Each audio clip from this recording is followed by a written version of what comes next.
राधे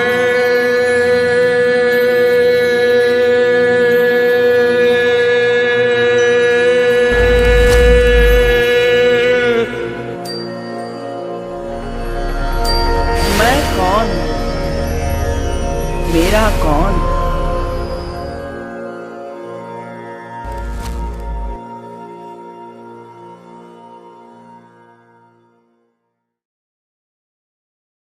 कस्तूरी तिलकं ललाटपटले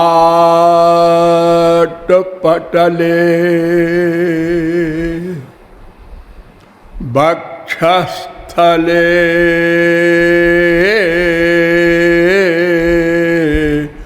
कौस्तुभम्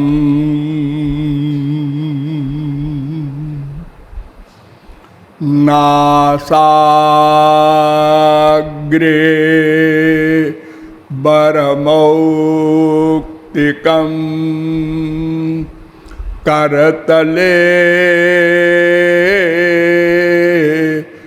वेणु करे कंकणम्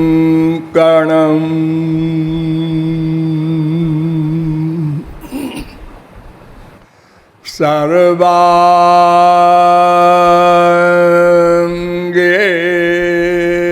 हरिचंदनं सुललितं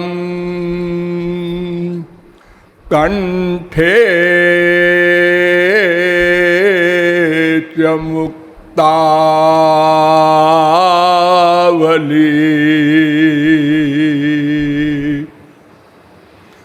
गोपस्त्री परिवेष्टितो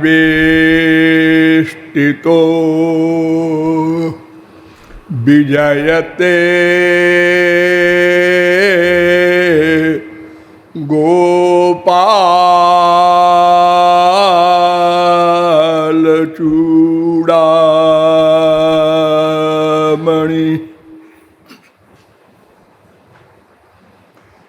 नमो ब्रह्मण्य देवाय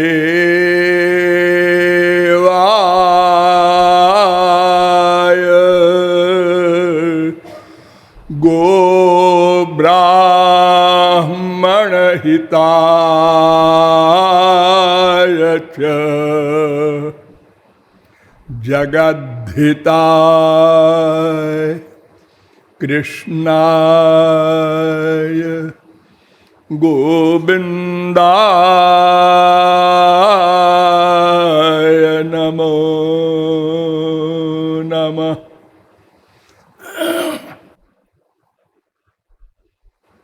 नमः कमलनाभाय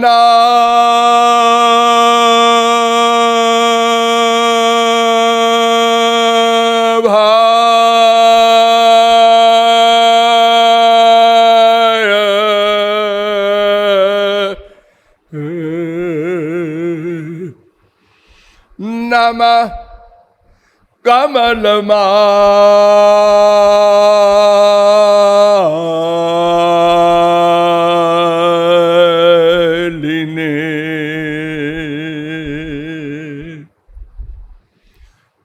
नमः कमलपादाय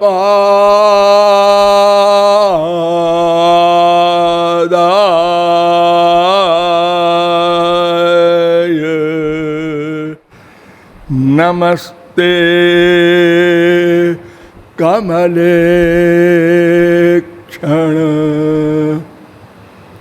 यो ब्रह्माणं विदधाति पूर्वं यो वै वेदांश्च प्रहिणोति तस्मै तद्वंह देवमात्मबुद्धिप्रकाशं मुमुक्षुर्वै शरणमहं प्रपद्ये।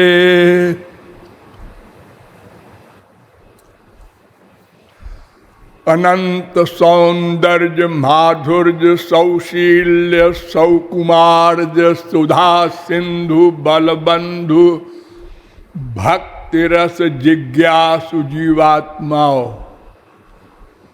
नियमानुसार थोड़ी देर भगवन नाम संकीर्तन कर लीजिए, पश्चात विषय प्रारंभ होगा। भजो गिरिधर गोविंद गोपाला।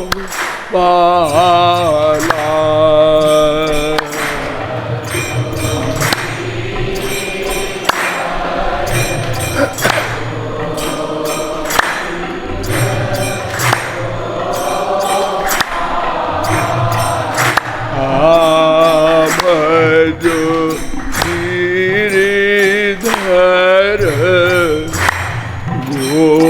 गोविंद गोपाला।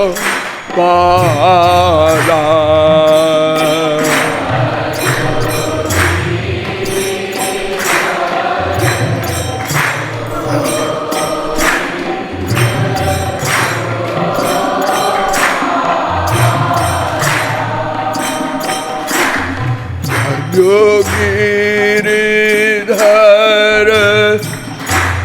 गोविंद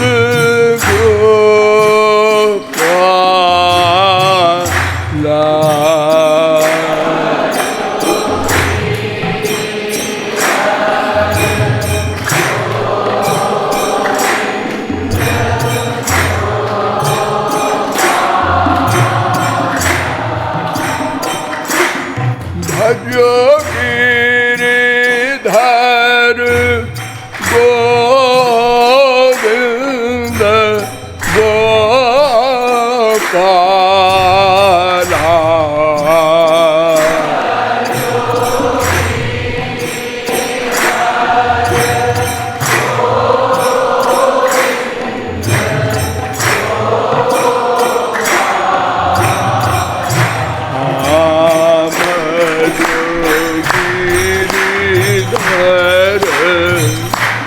गोविंद गोपाला।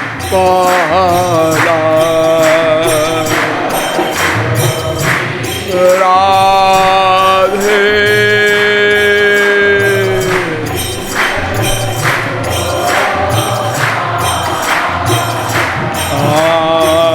भजो मुरली मनोहर नंद लाला।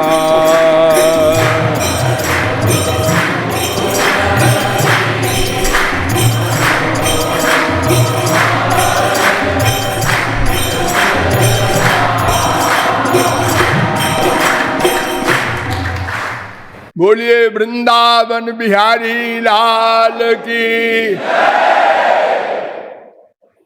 अब आप लोग सावधान हो जाएं। मैं कौन, मेरा कौन, इन दोनों प्रश्नों के उत्तर में अब तक मैंने आप लोगों को बताया कि प्रायः हम लोग यही समझते हैं कि ये मैं नाम का तत्व यह शरीर है और इसका प्रमुख प्रमाण है कि हमारा अपनापन, हमारा अटैचमेंट इस शरीर में ही है, मैं मानकर।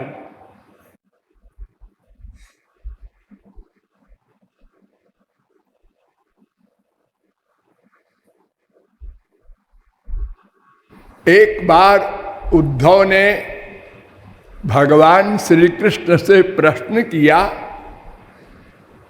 कि संसार में मूर्ख किसे कहते हैं, मूर्ख की परिभाषा क्या है। तो श्री कृष्ण ने उत्तर दिया, मूर्खो देहाद्यहम बुद्धि पंथा मन निगम स्मृता। 11वें स्कंद के 19वें अध्याय का 42वां श्लोक। जो अपने को देह माने उससे बड़ा कोई मूर्ख न था, न है, न होगा। इसका मतलब क्या हुआ? अब आप लोग समझ लीजिए अपने अपने मन में। मैं कुछ कहूंगा तो आप लोग कहेंगे कि ये अपने को बड़ा बुद्धिमान मानते हैं और हमको मूर्ख सिद्ध कर रहे हैं। ऐसा नहीं, ये फैक्ट है। ये देह जो आप लोगों के सामने है प्रत्यक्ष, ये पंच महाभूत से बना है। पृथ्वी, जल, तेज, वायु, आकाश। क्षिति जल पावक गगन समीरा पंच रचित यह अधम शरीरा। ये अधम शरीर है, गंदा है। हजारों लाखों रोए हैं, सब रों से गंदगी निकलती रहती है और 9 छेद बड़े बड़े हैं, उनसे भी गंदगी निकलती रहती है। और मरने के बाद इस देह का कोई उपयोग भी नहीं होता। पशुओं के देह का उपयोग होता है।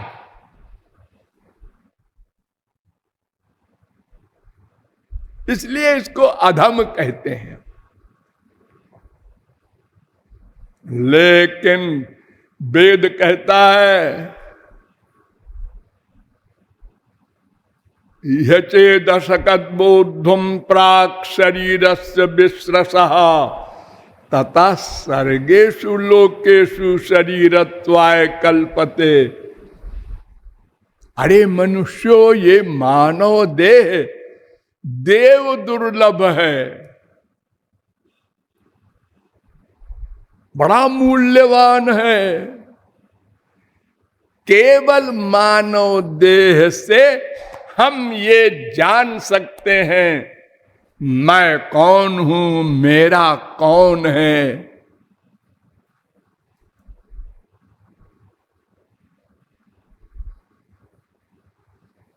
ठीक है, ज्ञान की दृष्टि से और कर्म की दृष्टि से ये मानव देह सर्वश्रेष्ठ है, लेकिन फिजिकल दृष्टि से बहुत गंदा है। तो मैं ये पंच महाभूत का देह नहीं हूं, ये बात हम लोग थोड़ा सा विचार करके ही समझ सकते हैं। कोई मर गया, हाँ, अरे भाई कहाँ जा रहे हो? अरे वो हमारे पड़ोसी है ना, आज मर गए, उनकी मिट्टी में जा रहे हैं, उनकी मिट्टी में। हाँ, उनकी मिट्टी में। अरे मैंने तो अभी देखा आते हुए, वो लेटे हुए थे, वो गए कहां? अरे वो तो उनका शरीर है, वो तो 4 बजे चले गए। इसका मतलब हम सब लोग जानते हैं कि वो जाने वाला कोई और है, अरे शरीर और है। यानी मैं नाम का तत्व ये पंचमहाभूत का शरीर नहीं है। तो एक शरीर और होता है, वो 18 तत्व का बना हुआ है। ये तो 5 ही है, वो 18। पंच ज्ञानेन्द्रिय, आँख, कान, रसना, त्वचा, नासिका, ये 5 ज्ञानेंद्रियां हैं। इन्हीं से तो आप लोग संसार के आनंद प्राप्त करते हैं, विषयों को ग्रहण करते हैं ना। तो 5 ज्ञानेंद्रिय, 5 कर्मेंद्रिय, ये हाथ पैर वगैरह 10, और 5 प्राण, ये वायु जो आप लोग लेते हैं ऊपर नीचे की, प्राण, अपान, व्यान, समान, उदान, ये 5 प्राण होते हैं। 15, एक मन, 16, एक बुद्धि, 17, एक अहंकार, 18। ये 18 तत्वों का एक शरीर होता है, उसे कहते हैं सूक्ष्म शरीर। जब आप लोग ये शरीर छोड़ते हैं, जिसे आप कहते हैं वो मर गया, तो वो जीवात्मा ये 18 तत्वों वाले सूक्ष्म शरीर को लेकर निकलता है। केवल जीवात्मा नहीं निकलता। वेद कहता है स यदा अस्मात् शरीरा दुत्क्रामति सहाई वैतैः सर्वैरुत्क्रामति। कौशिक की उपनिषद 3 अध्याय का 4था मंत्र।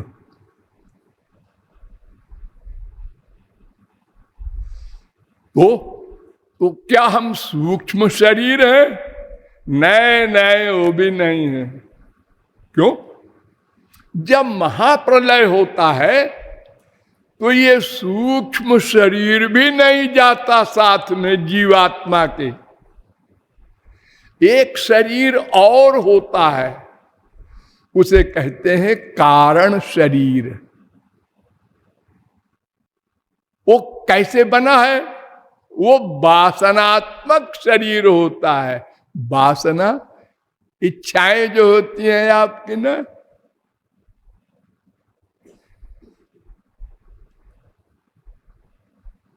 तो ये 3 शरीर हैं।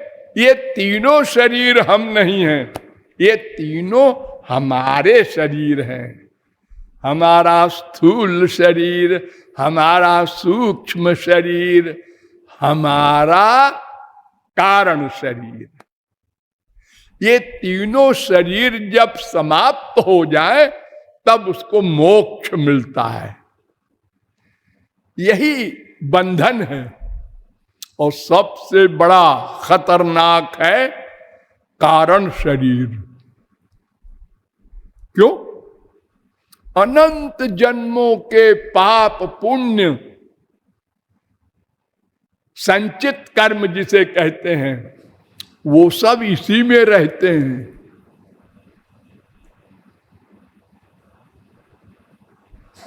तो इस प्रकार तीनों शरीर हम नहीं हैं।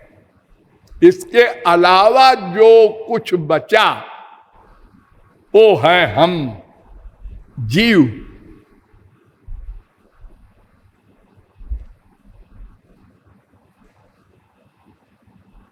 हमारा संबंध किससे है और हम चाहते क्या है? हम चाहते हैं केवल एक वस्तु। क्या है उसका नाम? मां, बाप, बेटा, स्त्री, पति, धन, प्रतिष्ठा, स्वर्गलोक। नहीं, हम एक चीज चाहते हैं। और हम माने ये जो जीव है, एक जीव नहीं, सारे जीव, वृक्ष से लेकर ब्रह्मा तक, सब के सब एक वस्तु चाहते हैं। उसका नाम है आनंद।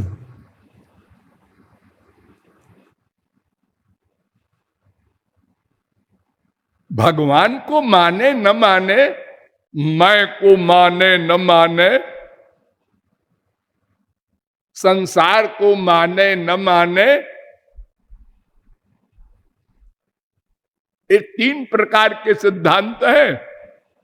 कुछ लोग भगवान को नहीं मानते, मैं को मानते हैं, संसार को मानते हैं। कुछ लोग भगवान को भी नहीं मानते, मैं को भी नहीं मानते। बौद्ध लोग शून्यवादी होते हैं। और कुछ लोग संसार को भी नहीं मानते, अद्वैत वेदांती। लेकिन आनंद को सब मानते हैं। हमको आनंद चाहिए।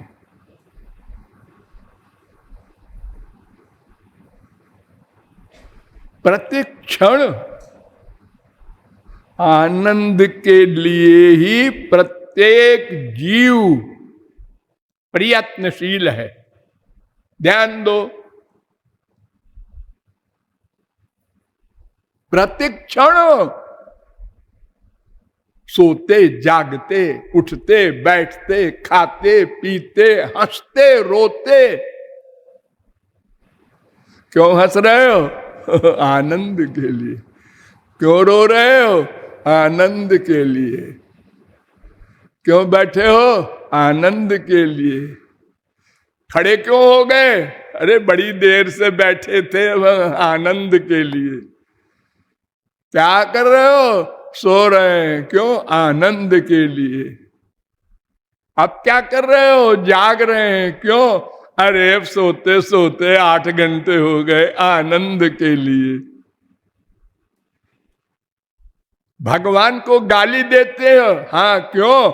आनंद मिलता है। संतों की बुराई करते हो? हाँ, क्यों? आनंद मिलता है। जो काहू की देख ही विपत्ति, तो सुखी हो ही मानहु जग नृपति। क्या हुआ? वो मिनिस्टर था ना, हाँ, पकड़ा गया। घूस लेते। तुमको क्या मिल रहा है? अच्छा हुआ बदमाश पकड़ा गया। अरे तो तुमको क्यों खुशी हो रही है?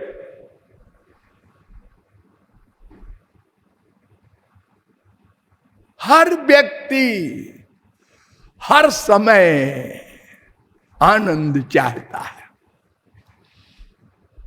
हर समय आप क्यों बोले रहे हैं बार बार? देखो, नहीं कश्चित क्षणम अपि जात उत्तिष्ठत्य कर्म कृत।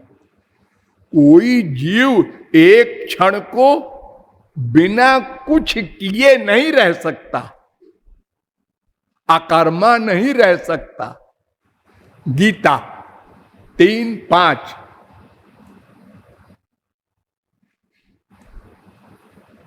भागवत में भी है ये 6:1-53। एक क्षण को कोई अकर्मा नहीं रह सकता। देहवान न ह्यकर्म कृत। भागवत 6:1-44। देहधारी, वो चाहे चींटी हो चाहे ब्रह्मा हो, प्रत्येक क्षण कर्म करना पड़ेगा। और किस एम से?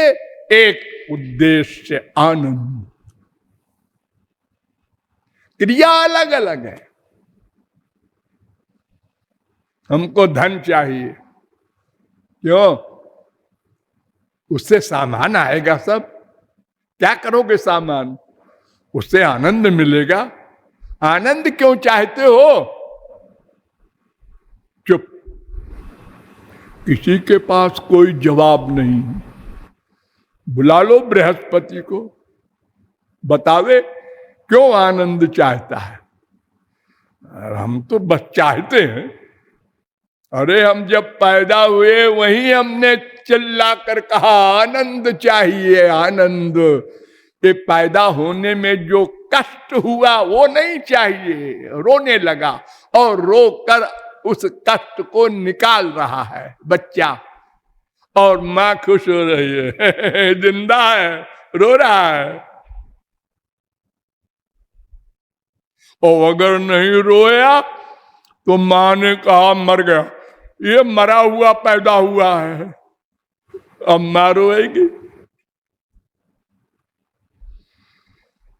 तब से लेकर मृत्यु पर्यंत हमने आनंद खोजा, लेकिन बालू में तेल खोजा।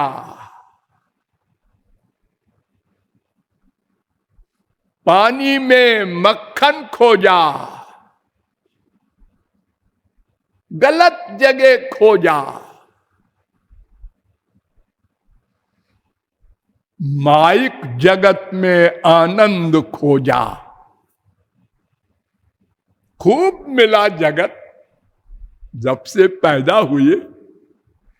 कितने बार मां को चिपटाया, कितने बार बाप को चिपटाया, कितने बार स्त्री पति को चिपटाया, कितने बार बेटा बेटी को चिपटाया, कितने बार कितने व्यंजन खाए, कितना संसार देखा। हाँ, लेकिन और प्यास बढ़ती गई, आनंद नहीं मिला। आनंद मिलने का मतलब क्या? चुप, शांत, तृप्त, पूर्ण। अब नहीं चाहिए कुछ।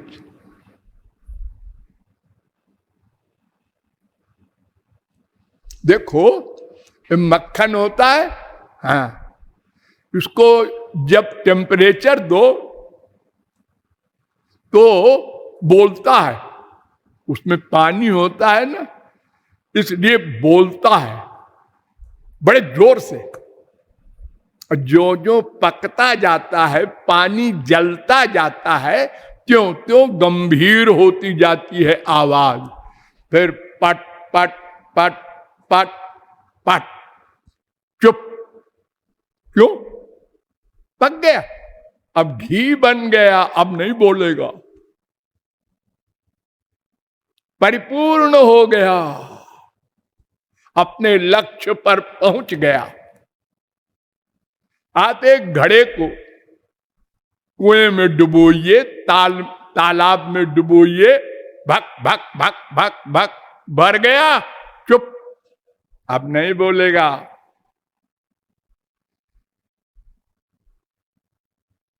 यस्त्वात्मरतिरेव स्यादात्म तृप्तश्च मानवः आत्मन्नेवात्मना तुष्टः तस्य कार्यम न विद्यते।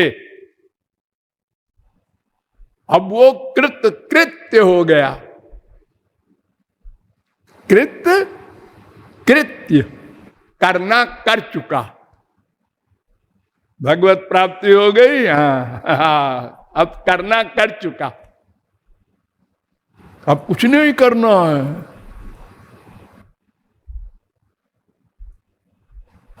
गीता 3:17। और ये सब महात्मा लोग तो सब काम करते थे। सनकादिक, जनकादिक, शुकादिक, व्यासादिक, शंकराचार्यादिक, तुलसी, सूर, मीरा, कबीर, ध्रुव, प्रहलाद, अम्बरीश, राज्य किया है। प्रहलाद ने 30,67,20,000 वर्ष तक, ध्रुव ने राज्य किया, अर्जुन ने मर्डर किए इतने महाभारत में, हनुमान जी ने ब्राह्मणों की हत्या की, लंका जला दिया। आप कहते हैं महात्मा तो कृतकृत्य हो गए, कुछ नहीं करते। घी हो गया, घी ने बोलना बंद किया, लेकिन फिर बोला। अब कब बोला? जब उसमें कच्ची रोटी डाली गई, तो घी बोला, लेकिन अपने लिए नहीं बोला। अब रोटी पकाने के लिए, उसको पूड़ी बनाने के लिए बोला, और पूड़ी बन गई, हाँ, फिर चुप। दूसरी रोटी डाला, फिर बोला। तो भगवान और महापुरुष जो कार्य करते हैं अपने लिए नहीं करते, वो परोपकार करते हैं। पर उपकार बचन मन काया, संत सहज स्वभाव खगराया। मुख्यं तस्य ही कारुण्यम। भगवान के प्रत्येक कार्य करुणा के कारण होते हैं। भगवान काल कर्म स्वभाव गुण से परे है ना। तो दशरथ नंदन बनते हैं, नंद नंदन बनते हैं, हाँ, सबके बाप और बेटा बनते हैं, झापड़ खाते हैं। नंद जी की खड़ाऊ सिर पे रख के चलते हैं, गोपियों की छाछ पर डांस करते हैं। ये दुर्दशा ब्रह्म की क्यों होती है जी? इसका कारण अपना सुख नहीं है। एक बार सुख मिल जाए तो सदा को मिल जाता है, उसको सुख कहते हैं। सब पहले विस्तार से बताया जा चुका है। तो हम लोग केवल आनंद चाहते हैं, क्यों, ये भी बताया गया था। हम आनंद के अंश हैं, आनंद के अंश हैं। भला आनंद का भी अंश होता है। हम रसगुल्ला खाते हैं, हम माँ बाप बेटा स्त्री पति से प्यार करते हैं, आनंद मिलता है, तो भला वो आनंद का कोई अंश हो सकता है? ये तो जड़ आनंद है। जो असली आनंद होता है वो तो सर्वद्रष्टा, सर्वनियंता, सर्वांतर्यामी, सर्वव्यापक, सर्वेश्वर, सर्वशक्तिमान होता है। हाँ, भृगुर वै वारुणी वरुणम पितरम उपससार, वेद कहता है। एक बार भृगु महाराज अपने पिता ब्रह्मज्ञानी वरुण के पास जाकर पूछते हैं, ब्रह्म किसे कहते हैं? तो 4-5 बार वो साधना कर करके आए और अंत में बताया, आनंदो ब्रह्मेति विजानात, आनंदात देव कल्पिमानि भूतानि जायन्ते, आनंदे न जातानि जीवन्ति, आनंदम प्रयन्त्यभिसं विशन्ति। तैत्तरीयोपनिषद 3 अध्याय का 3री बल्ली का 6वां अनुवाक। आनंद ब्रह्म है, ब्रह्म में आनंद है। ये तो ऐसे बोलते हैं लोग, ब्रह्म में आनंद, ऐसा ना बोलो, नहीं तो फिर कैसा होगा? जैसे रसगुल्ला होता है, छेने का होता है ना एक गुल्ला, वो रस में डुबो देते हो तब रसगुल्ला बनता है। तो क्या भगवान अलग वस्तु है, आनंद अलग वस्तु है? भगवान में आनंद आया या भगवान आनंद में डूबा? ऐसा क्यों बोलते हो? भगवान में आनंद है, भगवान ही आनंद है, ऐसा बोलो। आनंदो ब्रह्म ये नहीं लिखा है वेद में आनंदो ब्रह्मणि, ब्रह्म में आनंद है ऐसा नहीं। फिर और आगे वेद कहता है रसो वैसा, वो रस है, आनंद है। रसो वै तस्मिन नहीं कहा वेद ने, उसमें रस है ऐसा नहीं, वो स्वयं रस है। तैत्तरीयोपनिषद दूसरी बल्ली का 7वां अनुभाग। को हेवान्यात कप्राण्यात यदेश आकाश आनंदो न स्यात्, वो आनंद ब्रह्म है, वेद कह रहा है। दूसरी बल्ली का 7वां अनुभाग तैत्तरीयोपनिषद। तस्माद् वाये तस्माद् विज्ञानमयाद् अन्योन्तर आत्मा आनंदमया। तैत्तरीयोपनिषद दूसरी बल्ली का 5वां अनुभाग। वो आनंद स्वरूप है। आनंदम ब्रह्मणो विद्वान न बिभेति कदाचन। तैत्तरीयोपनिषद दूसरी बल्ली का 4वां अनुभाग। यह मंत्र दूसरी बल्ली के 9वें अनुभाग में भी है। ये मंत्र ब्रह्मोपनिषद में भी है। ये मंत्र सांडिल्योपनिषद में भी है।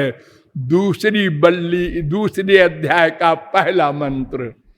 और यह मंत्र सर्वोपनिषद में भी है, 20वां मंत्र। अर्थात आनंद ब्रह्म है, भगवान है, परमात्मा है। ये सरसानाम रसतमः परमः, छांदोग्योपनिषद 1:1-3। रसम लब्ध्वा सुखी भवति कठरुद्रोपनिषद का 27वां मंत्र। विज्ञानमानंदम ब्रह्म, बृहदारण्यकोपनिषद 3:9-28। ये महोपनिषद में भी है मंत्र, विज्ञानमानंदम ब्रह्म, दूसरे अध्याय का 9वां मंत्र।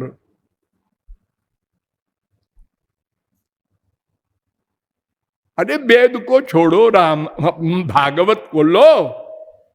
भागवत में कहा गया आनंद मात्र विकल्प विद्ध वर्चा। वो ब्रह्म, वो श्री कृष्ण आनंद मात्र है, आनंद मात्र। 3:9-3। सत्य ज्ञानानंतानंद मात्रैक रस मूर्तया। 10-13-54 भागवत। वो आनंद है, सच्चित आनंद। आनंद मूर्ति मजहा दति दीर्घतापम। कुब्जा ने आनंद का आलिंगन किया। श्री कृष्ण का किया था कि अरे वो आनंद है। 10:48-7। केवलानुभवानंद स्वरूप सर्वबुद्धि दृक्। 10:3-13। आनंदम परमात्मानम 11:26-1।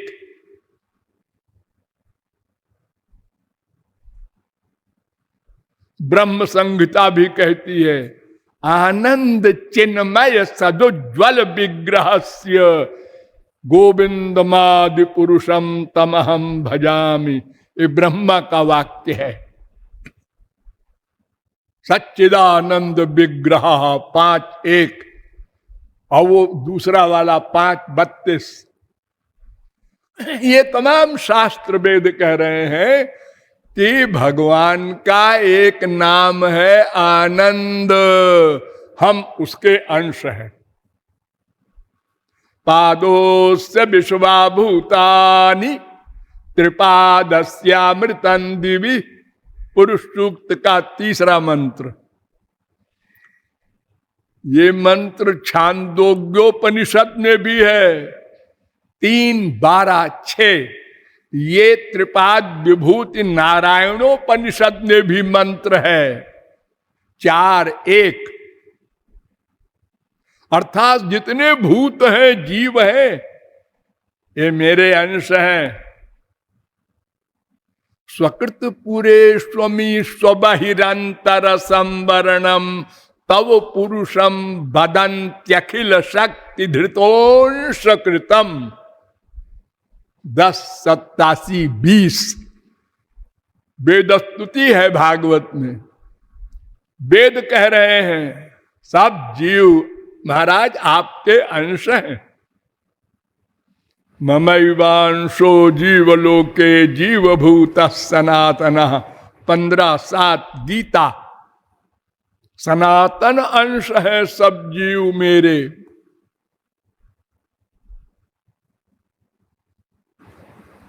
अंश क्यों कहते हैं जी? इसलिए ये भगवान की हम शक्ति है। शक्तित्वेनांशत्वं व्यंजयति। कौन शक्ति है? भूमिरापो नलो वायु खम मनो बुद्धिरेव च अहंकारैति यम में भिन्ना प्रकृतिरष्टधा अपरेयमितस्त्वन्याम प्रकृतिम विद्धि में पराम जीवभूताम महाबाहो येदम धार्यते जगत। 7:4, 7:5 गीता। भगवान की पराशक्ति है हम लोग, अंश है। तो जब आनंद के अंश है तो और चाहेंगे क्या?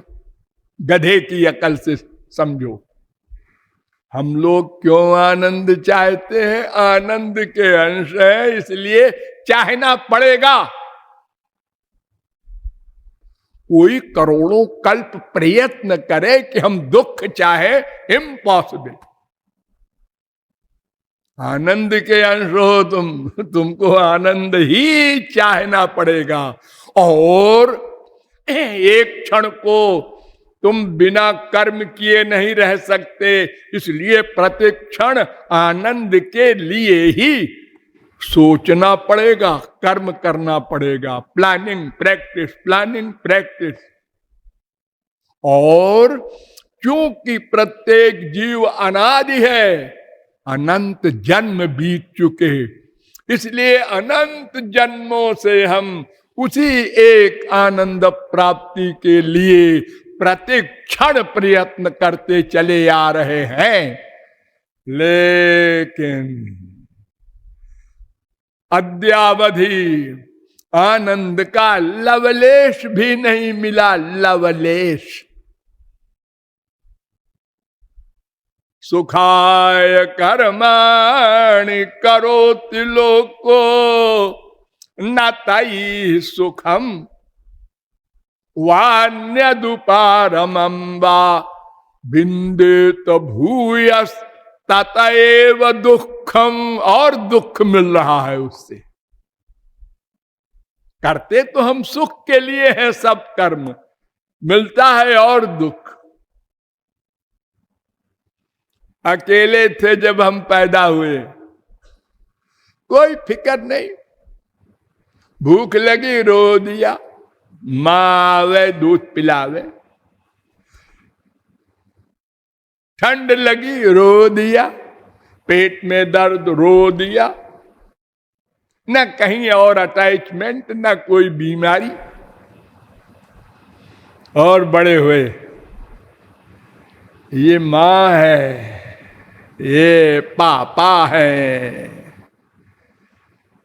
अब मम्मी पापा में अटैचमेंट हुआ,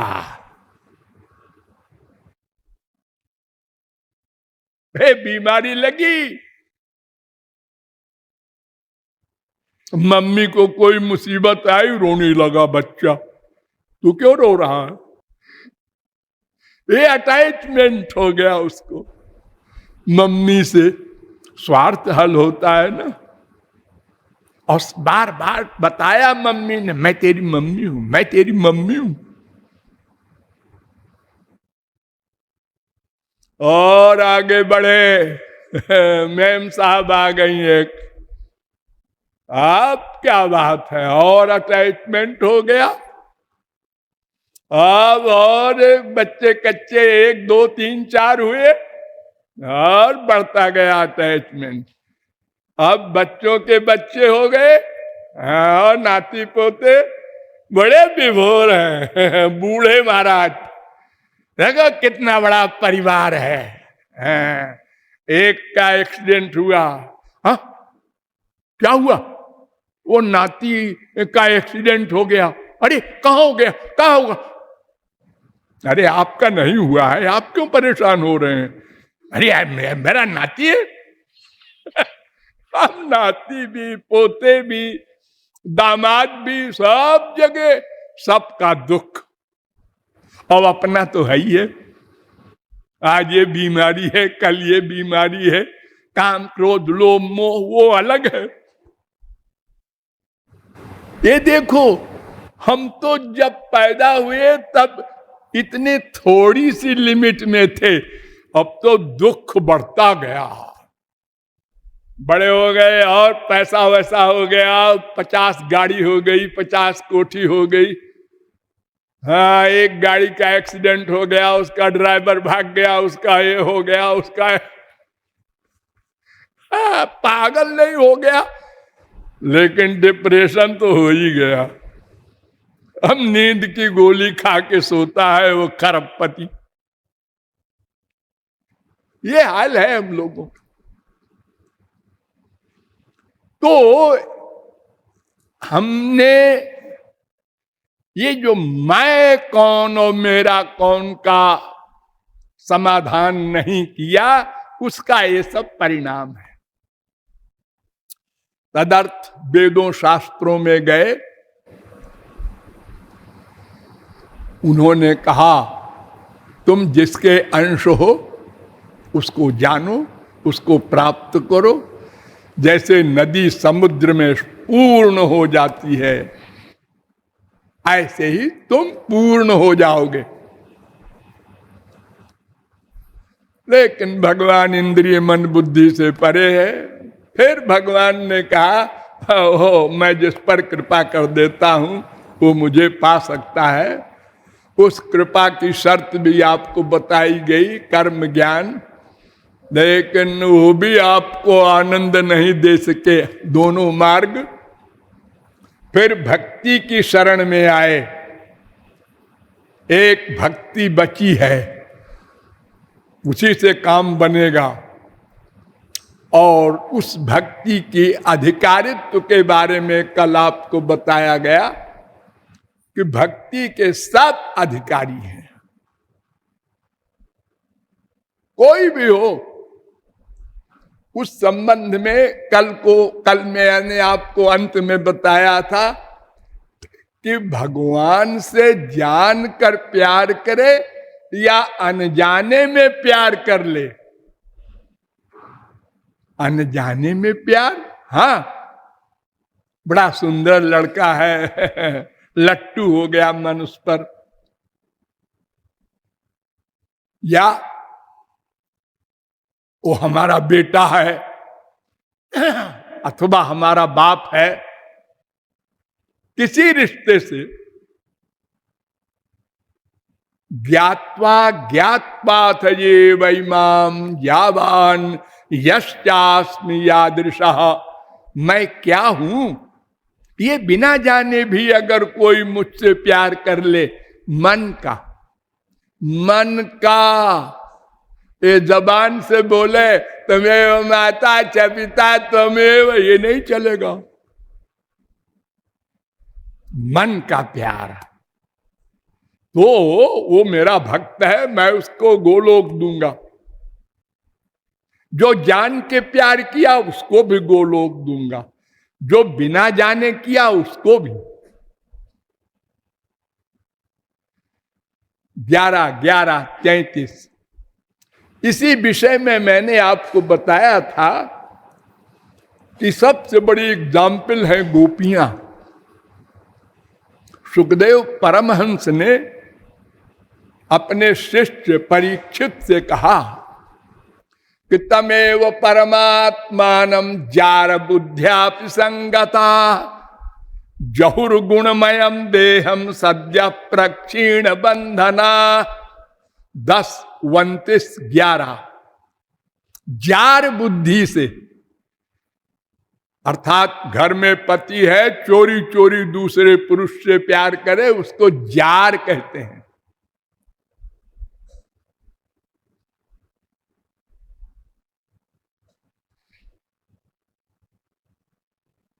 श्री कृष्ण से चोरी चोरी प्यार कर रही हैं गोपियां, प्रियतम मानकर, बेटा मानकर नहीं, बाप मानकर नहीं। वो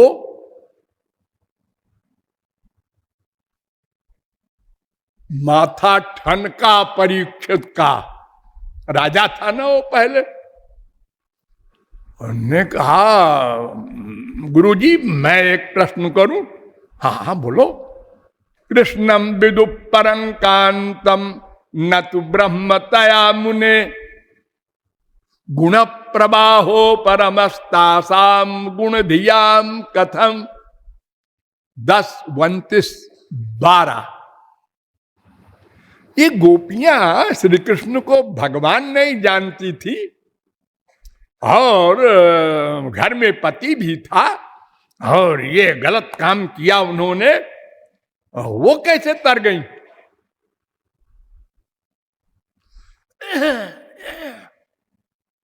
तो सुखदेव ने डांटा, उत्तम पुरस्तात् चैतत्ते चैद्य सिद्धिम यथा गता विषन्न ऋषिकेशम किमुताधोक्षज प्रिया।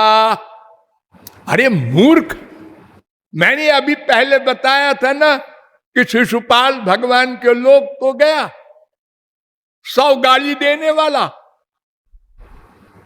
हाँ बताया तो था। तो जब 100 गाली देने वाला, दुश्मनी करने वाला शिशुपाल को गोलोक मिला, तो गोपियां तो प्यार करती थी श्याम सुंदर से, उनका नुकसान नहीं करती थी। और कितना प्यार करती थी बताऊं?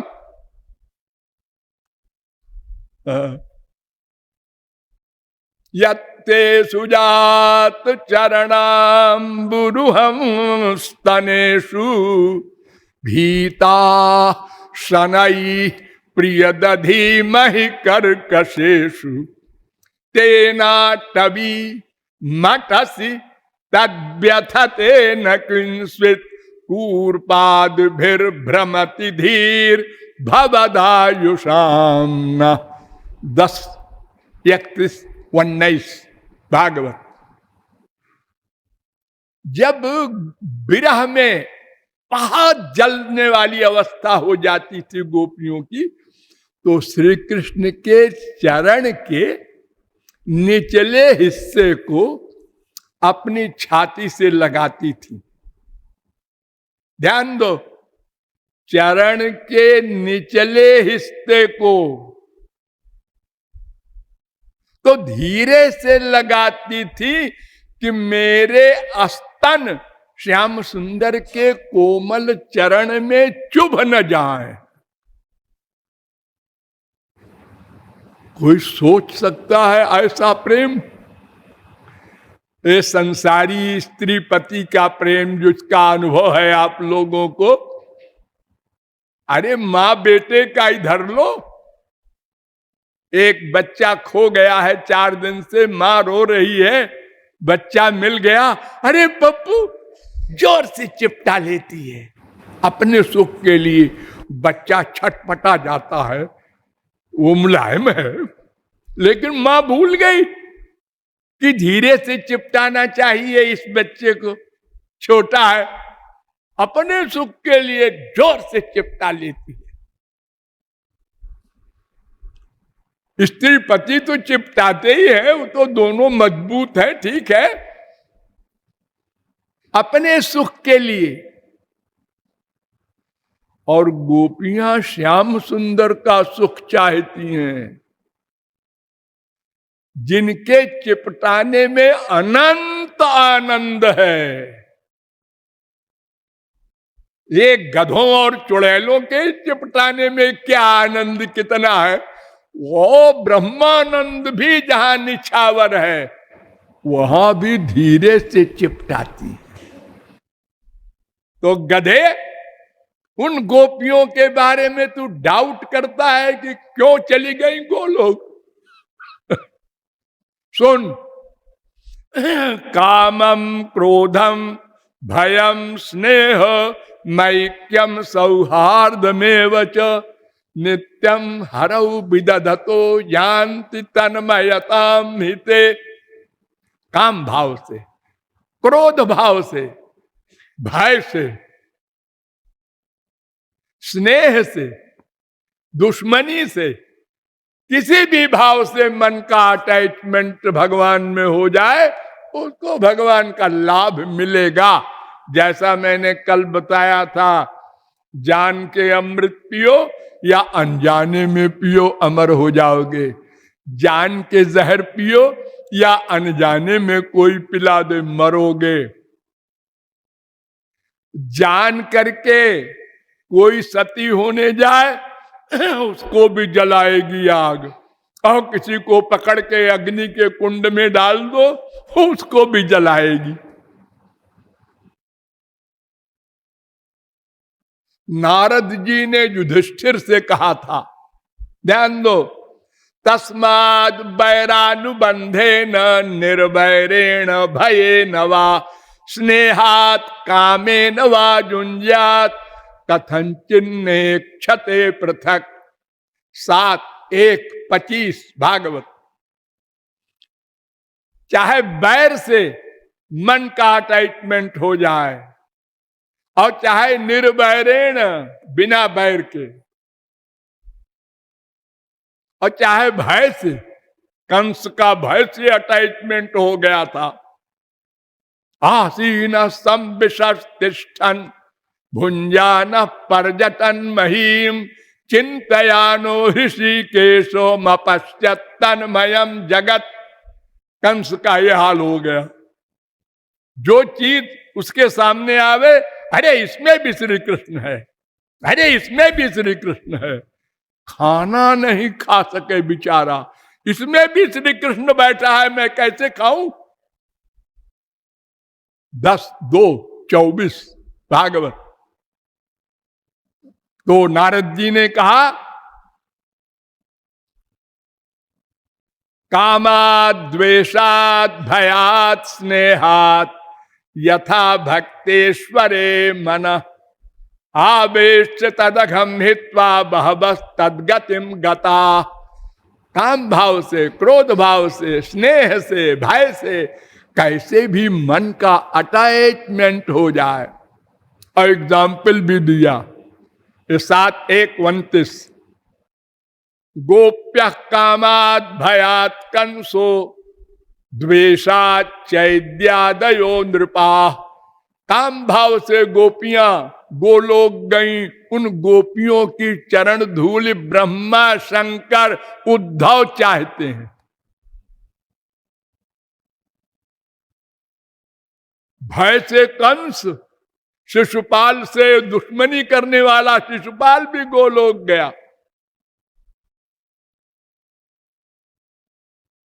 7:1-30 तस्मात् केनाप्युपायेन, किसी उपाय से भी मन भगवान में लग जाए उसका कल्याण हो जाएगा। 7:1-31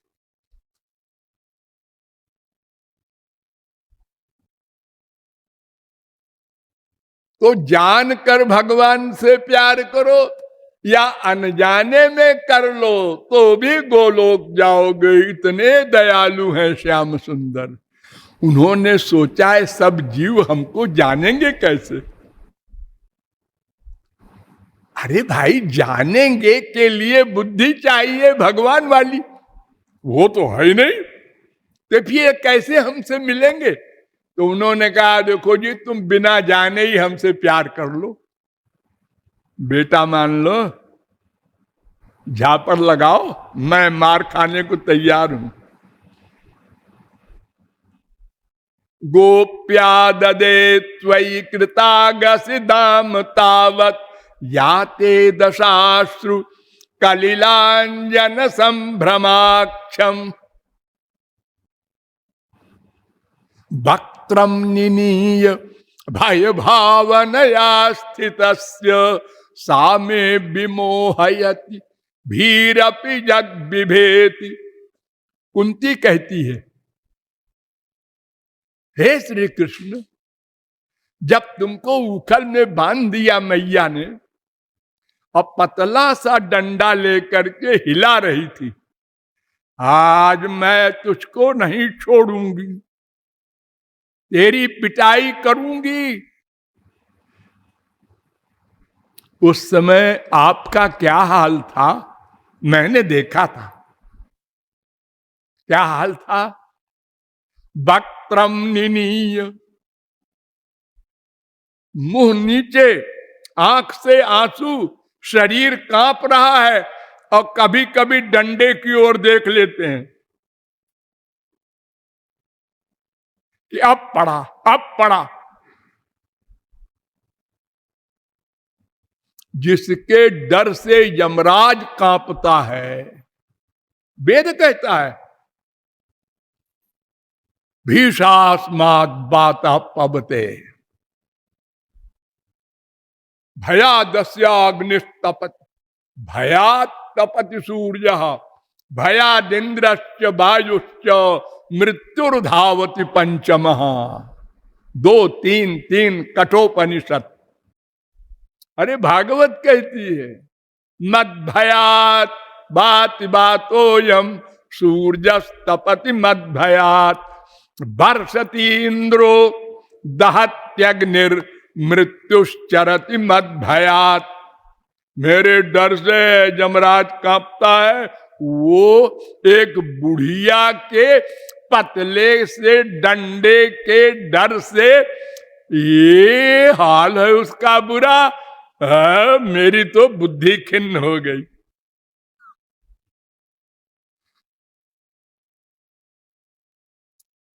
तो भगवान से ये भक्ति मार्ग वाला जो संबंध है, ये सब के लिए भगवान ने फ्री में कर दिया।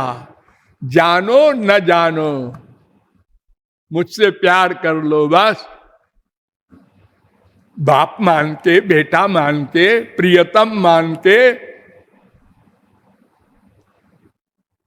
अरे दुश्मन न मानना।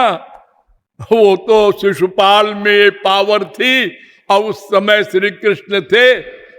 तुम तो बस इन्हीं 4 भावों में, दास्य भाव, सख्य भाव, वात्सल्य भाव, माधुर्य भाव। डिटेल फिर बताएंगे। और हाँ, वो जो शौनकादिक परमहंसों ने प्रश्न किया था, उसका उत्तर सूत जी ने सोच लिया है। उन्होंने कहा हम कल बताएंगे।